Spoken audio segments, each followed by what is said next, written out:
है।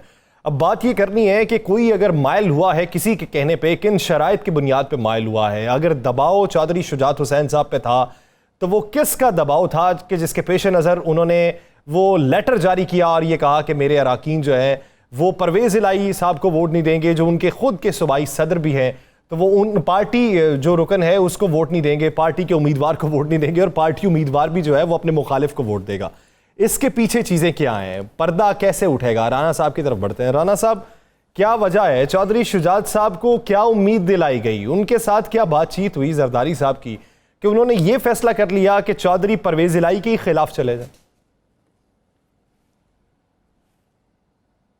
साहब का मैंने अभी बयान पढ़ा जिसमें उन्होंने कहा मेरे कल भी वजीर आला के उम्मीदवार, आज भी और आइंदा भी वजीर आला के उम्मीदवार जो हैं वो चौधरी परवेज इलाही होंगे। और चूंकि चौधरी परवेज इलाही एक ऐसी जमात के साथ मिलकर इलेक्शन ला रहे थे जो अदारों के खिलाफ बात कर रही थी, जो अदारों पे खिलाफ गुफ्तगू करते, और मेरा अदारों से 30 साल से तल्लक है, मैं ये बर्दाश्त नहीं कर सकता। तो जिस जमात की हमायत में उन्होंने कहा है, लेटर में लिखा है कि फलां जमात के फलां उम्मीदवार को वोट दें, उन्होंने तो इदारों के खिलाफ नफरत की इंतहा कर दी थी। उन्होंने तो कई जलसों में नाम लिए थे, उन्होंने तो इदारों पे जो तनकीद या इदारों के खिलाफ जो कुछ कर सकते थे या इदारों के खिलाफ सोशल मीडिया से लेकर उनके कई ट्रैक जो करते थे, मुझे समझ नहीं आई कि चौधरी साहब को वो क्यों नहीं याद आया, चौधरी साहब को सिर्फ यही क्यों याद आया। एक तो मुझे इस बयान पे बड़ी हैरानगी हो रही है कि क्या चौधरी साहब का बयान जारी करने वाले या चौधरी साहब का बयान चौधरी साहब को बताए बगैर देने वाले जो है उनको नहीं पता कि जिस उम्मीदवार की वो हमायत का ऐलान कर रहे हैं उन्होंने इदारों पे कितनी दफा तनकीद की है, उनका इदारों के मतलब क्या ख्याल है, उनके कायद जो सबसे बड़े अहम है नवाज शरीफ, वो इदारों के मतलब क्या कहते थे, नंबर 2 जो मरियम साहब है वो क्या कहती हैं। तो ये तो चौधरी शुजात साहब को देखना चाहिए था। बाकी आपको मैं एक बात बता दूं, जैसा चौधरी शुजात हुसैन साहब और जो पहले जरदारी साहब हैं, इनके दरमियान जो पहली मुलाकात हुई, उस पहली मुलाकात में बिल्कुल चौधरी शुजात हुसैन साहब ने वाज़ेह तौर पे इनकार कर दिया था। उसके बाद जो दूसरी मुलाकात होती है, उस मुलाकात में जरदारी साहब एक और शख्सियत को साथ लेकर आते हैं, उस मुलाकात में वो शख्सियत मौजूद होती है। फिर जरदारी साहब 3 मुख्तलिफ लोगों से उनकी बात करवाते हैं, फिर उसमें जो सालिक साहब हैं और तारक बशीर चीमा साहब हैं उनका बड़ा अहम रोल होता है। और इसी दौरान में ये सारी फिर बात तय हो जाती है कि जनाब आप ये करेंगे। लेकिन चौधरी शुजात साहब उस वक्त भी कुछ टाइम लेते हैं कि मुझे कुछ फैसला करने के लिए टाइम दे, या आपको मैं सदका इतला दे रहा हूँ। उसके बाद चौधरी शुजात साहब जो है सुबह तक वो लेटर जारी नहीं होता। वो लेटर जो जारी होता है वो लेटर जारी होता है दोपहर 2 बजे के बाद, और दोपहर 2 बजे के बाद वो लेटर जारी होता है। फिर जिस वक्त असेंबली पहुंचता है, फिर वहां पर ये बिल्कुल गलत कह रहे डिप्टी स्पीकर के उनकी बात हुई है, कोई ऐसी बात नहीं होती। तो शाह साहब इस पोजीशन में नहीं है कि वो बात करते। फिर वहां पर जाकर उस लेटर के हवाले से कुछ कानूनी नुकात सामने रखे जाते हैं, फिर ये सारी सिलसिले चलते हैं। अगर लेटर रात को ही जारी हो गया होता, सारे मामला रात को फाइनल हो गए होते पहली मुलाकात में ही, या दूसरी मुलाकात में लेटर ले आते, तो फिर ये फौरी तौर पर आकर। अच्छा राना साहब, एक बात बताएं, वो ये कहते हैं कि मेरे वजीर आला के उम्मीदवार परवेज इलाही हैं लेकिन पीटीआई के तरफ से नहीं। क्या उनकी जरदारी साहब से बात हुई कि आपकी तरफ से वो वजीर आला बनेंगे? किस मंतिक के तहत, किस यकीन दहानी के तहत? मैं ये जानना चाहता हूं कि रिश्ता कितना मजबूत है उनका जरदारी साहब के साथ, बॉन्डिंग कितनी मजबूत है कि वो जिस चक्कर में भी जाए वो इनकार नहीं कर पाते उन्हें। मैं उसमें आपको बता दूंगा, आपने चौधरी शुजात हुसैन साहब की एक किताब पढ़ी है? जी मैंने पढ़ी। उसमें उन्होंने एक जगह लिखा, हाँ जी, कि मुझ पे अगर वो केस कर देते तो मैं फिर वो वजीर आजम ना बनता, या वजीर खारजा। नहीं, उसमें उन्होंने लिखा है कि जब वजारत देने लगे, वजीर आजम बनाने लगे, तो आसफ अली जरदारी साहब जो है वो बैठे थे ऐवान सदर में। तो पीपल्स पार्टी ने मेरे खिलाफ लोगों ने एहतजाज किया कि इसे क्यों बनाने लगे हैं। तो जरदारी साहब ने फिर कहा कि जब ये वजीर दाखिला थे तो उस वक्त मेरे पे जो हीरोइन केस था, अगर ये ना मेरी सपोर्ट करते, ये इस केस को खत्म ना करवाते, तो आज मैं सदर ना होता। तो इसलिए ये हमारे सबसे बड़े मोहसन है।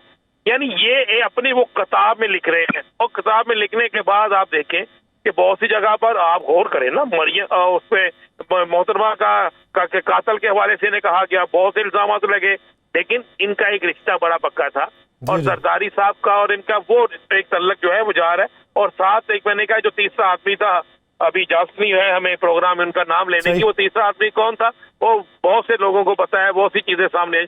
तो वो तीसरा शख्स ने भी इसमें बड़ा रोल अदा किया। फिर अगले दिन जिस वक्त ये लेकर वहां गए, ये सारा कुछ हुआ, उसके बाद फिर खानदान के अंदर बहुत सी बातें हुई। हमें इस पे अप्रिशिएट करना चाहिए सबसे बड़ा चौधरी परवेज लाई को, कि तमाम तर चीजों के बावजूद चौधरी परवेज लाई साहब के मुंह से एक दफा भी कोई ऐसा लफ्ज नहीं निकला कि जिससे वो ये कह सके कि चौधरी शुजात हुसैन की इज्जत में फर्क पड़ा हो, या चौधरी शुजात हुसैन के खिलाफ कोई लफ्ज इस्तेमाल बिल्कुल नहीं इस्तेमाल किया। और वो बहुत से लोग सवाल करते रहे, वो कह रहे यार आप कानूनी नुक्ते में मेरे से बात करें, आप तो कानून क्या कहता है उस पर। अच्छा चले राना साहब, प्रोग्राम का वक्त खत्म होने वाला है, आखिरी 2 मिनट बाकी हैं, क्या बात करेंगे आप जो नए सेटअप के हवाले से बातचीत हो रही है, अक्टूबर में इंतखाबात की जो गूंज सुनाई दे रही है, इसमें कितनी हकीकत है? क्या स्टेक होल्डर्स बैठ जाएंगे? कहीं से कोई मुदाखलत हो रही है?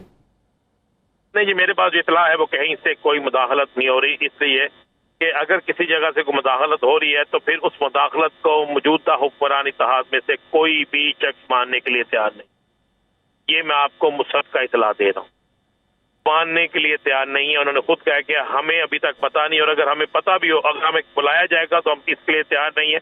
जब तक हम कुछ डिलीवर ना कर ले, जब तक हम अवाम में जाने के लिए कोई ऐसी चीज ना दे दे कि जिससे हमें अवाम में पेदाराई मिले या अवाम में हम अपना वोट बैंक बेहतर बना सकें। उन्होंने बिल्कुल वाज़ेह तौर पे ये कहा है। देखें, इस पे अगर ये हकायक हैं, अगर ये इस पे कोई हकीकत है तो ये मुझे सिर्फ इसकी टाइमिंग बड़ी गलत है।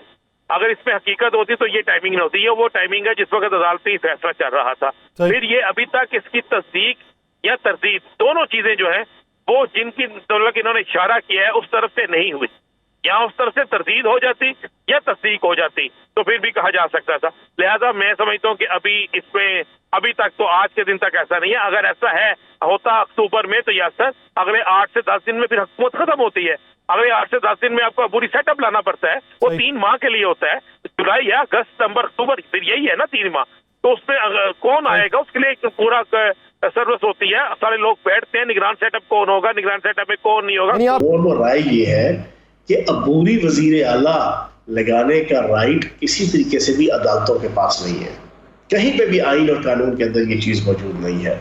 लेकिन चले बअम्र मजबूरी अगर ये चीज हुई भी तो फिर आज ही ये फैसला होना चाहिए था कि कल का जो इलेक्शन 186 और उसके मुकाबले में 179 उसके ऊपर फैसला दे देना चाहिए था कि वजीर आला पंजाब जनाब परवेज लाई साहब है।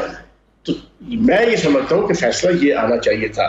लेकिन अब अगर पीर या मंगल को ये चीज जाती है तो मेरा ख्याल है कि सुप्रीम कोर्ट ने ये बात तस्लीम कर ली है कि कल का इलेक्शन के अंदर जो रूलिंग दी गई है वो गलत है। अगर ये ना तस्लीम किया होता तो फिर 1 जुलाई तक रिवर्ट करने की क्या जरूरत थी जनाब हमजा शहबाज की पोजीशन की। तो जब उसको तस्लीम कर लिया तो ऑब्वियसली मैं ये समझता हूं कि फैसला यही है कि चौधरी परवेज लाई साहब वजीर आला मुंतखब हो गए हैं। चौहान साहब, आप क्या समझते हैं ये प्रेशर किसका था जिसकी तरफ इशारा किया जा रहा है कि चौधरी शुजात हुसैन साहब पे कोई प्रेशर था?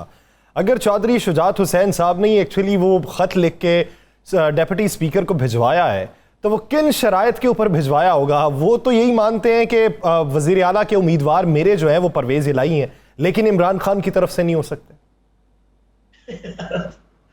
मेरे लिए काबिल एहतराम है चौधरी शुजात साहब।